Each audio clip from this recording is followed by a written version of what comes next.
Internet पर censorship क्या होता है? इंटरनेट पर चीज़ों को कंट्रोल और बैन क्यों किया जाता है? इसके क्या फ़ायदे और नुकसान हैं? इसे कौन करता है? इंटरनेट कंट्रोल कैसे होता है? ये कैसे कंट्रोल किया जाता है? इन सभी चीज़ों के बारे में आज हम इस वीडियो में जानेंगे।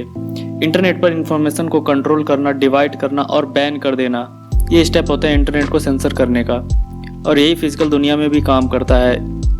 जैसे भारत में अंग्रेजों के समय इसी नियम को अप्लाई करके इंडिया पर अपना कंट्रोल बनाया था। शुरू से ही हम लोगों ने अपने लाइफ में कई सारे इंटरनेट सेंसरशिप का सामना किया होगा, जिसके बारे में हमें पता भी नहीं लगा होगा।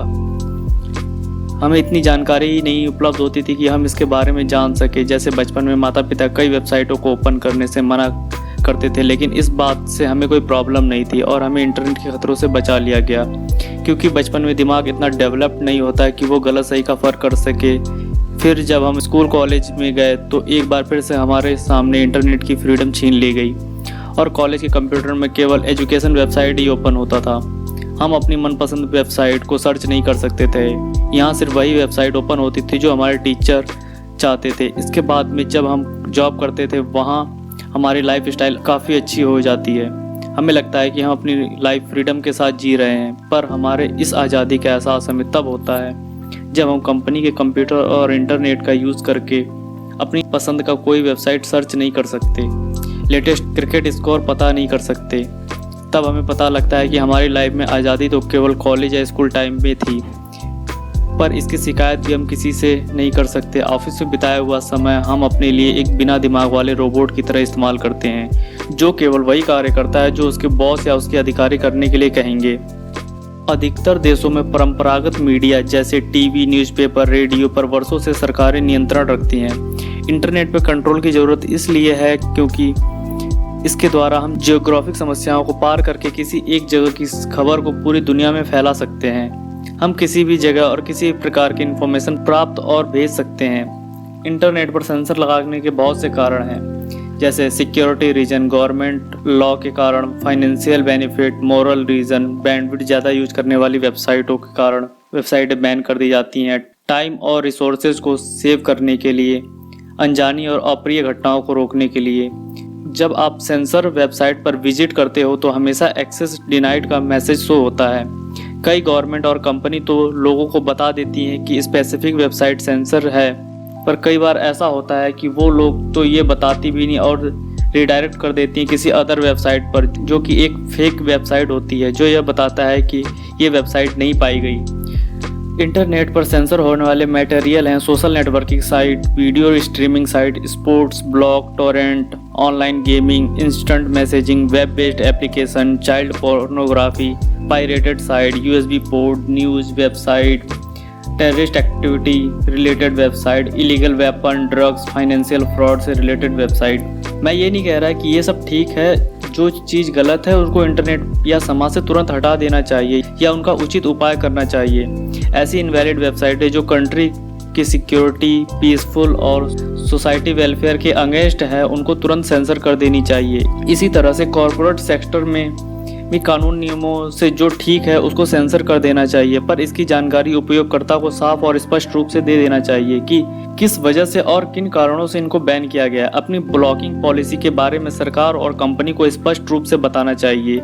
सरकार द्वारा किसी पर्सनल या पॉलिटिकल फायदे के लिए किसी वेबसाइट को बैन करने के पक्ष में मैं नहीं हूँ। इंडिया में गवर्नमेंट या कॉर्पोरेट सेक्टर में कई सारे entertainment, sports, government criticise website को बैन कर दिया जाता है, जबकि वहीं पश्चिमी देशों में किसी भी प्रकार के इंटरनेट पर सेंसर नहीं है। कि वहाँ की सरकारों का कहना यह है कि इंटरनेट सभी के लिए है, इसका उपयोग सभी को समानता का अधिकार देता है और यदि इसका उपयोग करके कोई भी गलत काम करता है तो हम सक्षम हैं इसको रोकने और उससे होने वाले नुकसान को कंट्रोल करने के लिए। कॉर्पोरेट सेक्टर में सभी सोशल और एंटरटेनमेंट के साइट को बैन कर दिया जाता है। उनका कहना होता है कि इनको एम्प्लॉइज इससे टाइम और रिसोर्स को बर्बाद करते हैं। वैसे भी ये जरूरी नहीं कि कोई व्यक्ति इंटरनेट पर सिर्फ एंटरटेनमेंट करता है और यदि इंटरनेट पर सेंसर लगा दे तो वो एक जिम्मेदार बन जाएगा। यदि कोई स्वयं अपने काम के लिए जिम्मेदार नहीं है तो वो कभी भी किसी प्रकार से अपने काम में अपना 100% नहीं देगा। यदि कोई व्यक्ति अपनी पसंदीदा वेबसाइट पर ज़्यादा टाइम बिताता है तो उसको सेंसर के बजाय आप उस पर टाइमिंग का अलर्ट लगा सकते हैं। स्टूडेंट पर कॉलेज में फेसबुक, यूट्यूब पर एक्सेस के लिए सेंसर लगा होता है, इसको वो कॉलेज के कंप्यूटर या इंटरनेट से नहीं चला सकते। क्या ऐसा करने से स्टूडेंट सारे लेक्चर अटेंड करना शुरू कर देते हैं, कॉलेज रेगुलर आते हैं, रोज पढ़ाई करेंगे, सिर्फ पढ़ाई पे ही ध्यान देंगे? पर ऐसा होता तो नहीं है। जिन स्टूडेंट में अपनी समझ होती है वो हर चीज़ को उसको उपयोग के हिसाब से टाइम देते हैं।